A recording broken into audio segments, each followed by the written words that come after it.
L'impératif de créer un grand groupe pétrolier africain. Le pétrole est une ressource stratégique qui a encore de l'avenir malgré l'approche du peak oil dans 4 décennies. C'est autour d'elle qu'une bonne partie de la géostratégie mondiale du XXe siècle s'est dessinée.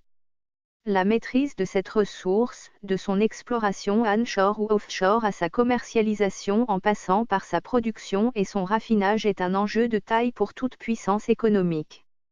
En conséquence, posséder cette ressource en abondance c'est compter parmi les pays les plus importants de la planète. Il ne peut donc échapper à tout pays producteur de pétrole de ne pas en avoir la maîtrise de la même façon que les pays les plus avancés. Ne pas ambitionner, ne pas concrétiser cette maîtrise, c'est trahir le pays et se soustraire à l'obligation de le développer. Il est déplorable qu'en 60 ans d'indépendance au sud du Sahara, aucun groupe pétrolier africain pouvant concurrencer les géants comme Total, BP, Shell et assurer la maîtrise de toute la chaîne de valeur sur les hydrocarbures n'a pu voir le jour. Pourtant la plupart des 8 pays producteurs de pétrole dans le golfe de Guinée, 9 si on ajoute le Tchad, tirent l'essentiel de leurs recettes budgétaires de cette filière. Mais les gouvernements successifs préfèrent se soumettre à la corruption et aux diktats des firmes pétrolières occidentales en privant leur pays des plus gros bénéfices. Des comptes offshore sont ouverts au nom des chefs d'État pour leur enrichissement personnel et des menaces de destitution leur sont adressées lorsqu'ils ne veulent pas coopérer. Mais c'est un classique du monde des affaires, là où il y a de l'or, on ne veut pas y voir des nouveaux venus. Cependant, quand on travaille pour l'intérêt général, on développe une intelligence capable de déplacer les montagnes, même les plus hautes. Autrement dit, aucune adversité, aucune agression extérieure ne peut ébranler la volonté d'un peuple uni qui veut profiter de ses ressources naturelles.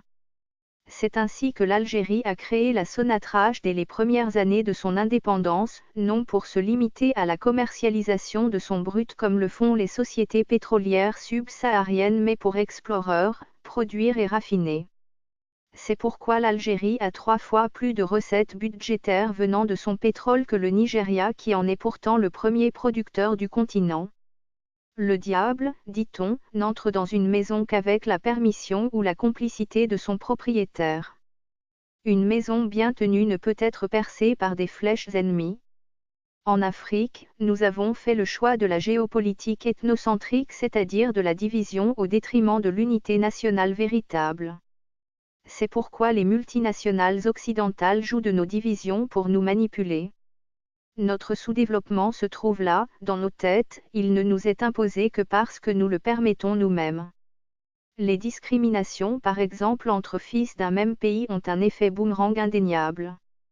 Il est difficile à celui qui est discriminé et frustré de refuser une aide extérieure, qui lui permettrait de prendre le dessus sur ses discriminateurs, même s'il sait d'avance que cette pseudo-aide est liberticide et compromettante pour son pays. Ce fut le cas par exemple pour Laurent-Désiré Kabila. Bien qu'on ne pût douter de son patriotisme, il accepta tout de même de chasser Mobutu sous des conditions antipatriotiques de bradage de souveraineté.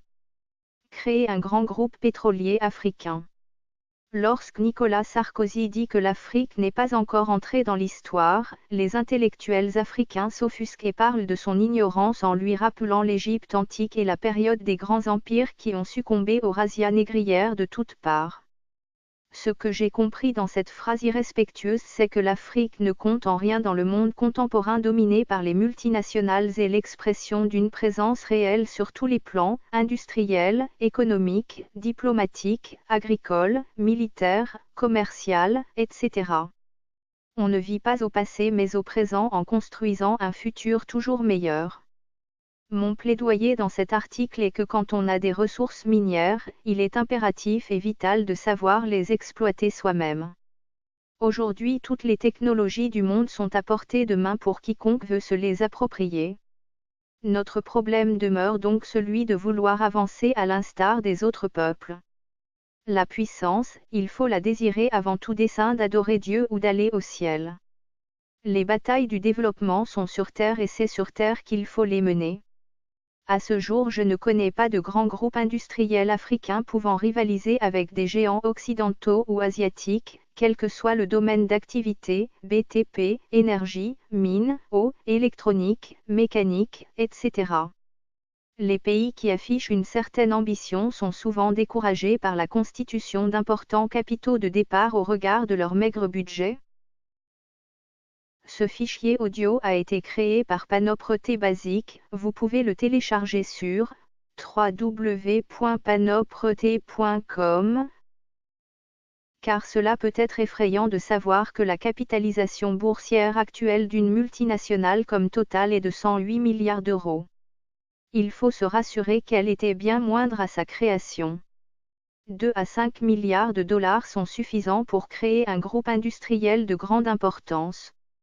Il y a 5 sous-régions en Afrique qui sont autant des zones économiques où peuvent se développer des joint ventures et des multinationales pouvant combler l'inexpertise des Africains dans bien de domaines.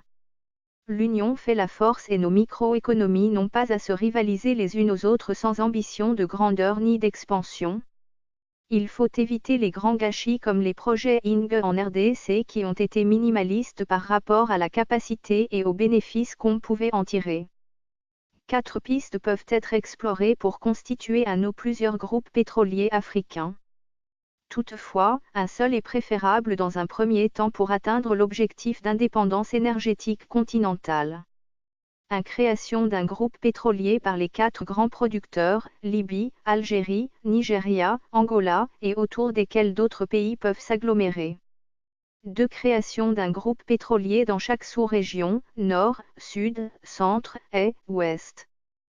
3. Création d'un groupe pétrolier par les 9 pays producteurs du Golfe de Guinée. 4. Création d'un groupe pétrolier par les 54 États africains. Les participations de chaque État peuvent être égales, proportionnelles au PIB ou inégalement libres selon l'effort budgétaire de chacun. L'expertise algérienne, angolaise et égyptienne en matière d'hydrocarbures sont des acquis sur lesquels on peut déjà s'appuyer.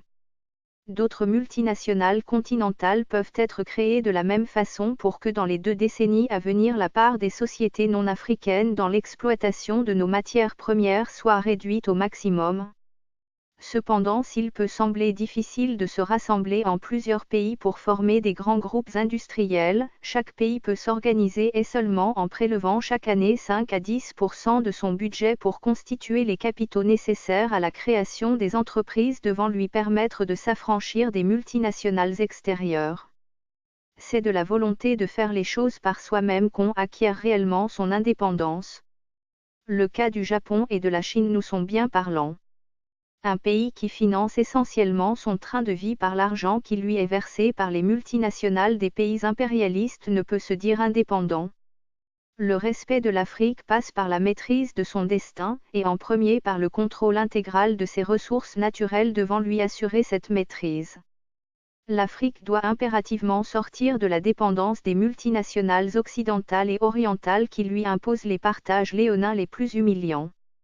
Sur les contrats en cours, il serait judicieux dès à présent de les renégocier au-dessus de 50% et refuser d'être en dessous de ce seuil. Le ciel ne pourra tomber sur un peuple uni et déterminé. Louis Yvon Mbanzoulou. Ce fichier audio